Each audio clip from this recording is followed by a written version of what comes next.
জয়, আজ বাজারে নিত্য প্রয়োজনীয় পণ্যের দাম কেমন দেখছেন জানাবেন। সোহাগ আপনাকে আমি রিয়াজউদ্দিন বাজারে এসেছি। চট্টগ্রামের বড় কাঁচা বাজার নামে খ্যাত, যেটি পাইকারি বাজার। দেখতে পাচ্ছেন সকাল থেকে আমরা দেখছি যারা খুচরা বিক্রেতা তারা এখানে ছুটে এসেছেন। এখানে যেহেতু সবজির আড়ত আছে, উত্তরবঙ্গ সহ বিভিন্ন জায়গা থেকে সবজির সরবরাহের কোনো ঘাটতি আমরা দেখছি না।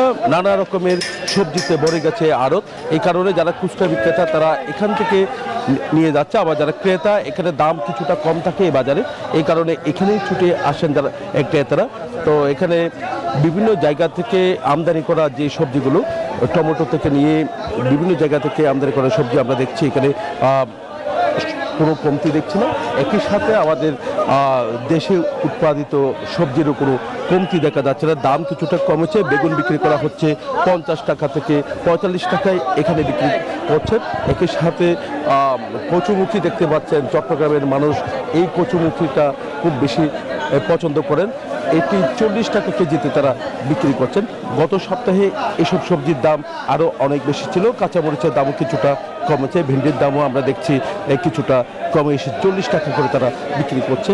তো অন্যান্য যে সবজিগুলো আছে, অন্যান্য সবজির দামও আমরা দেখছি কিছুটা কমেছে। পটল থেকে নিয়ে কাঁকরোল থেকে নিয়ে সব ধরনের সবজির দাম কিছুটা কমেছে। তো সব মিলে বলা যায় যে আড়ত আপনি দেখতে পাচ্ছেন, যে আড়তগুলো আমরা দেখানোর চেষ্টা করছি।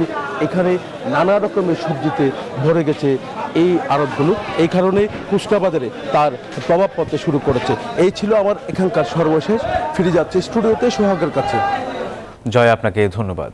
এনজিওর কিস্তি প্রথমবার বিকাশ পেমেন্ট করলেই 20 টাকা ইনস্ট্যান্ট ক্যাশব্যাক।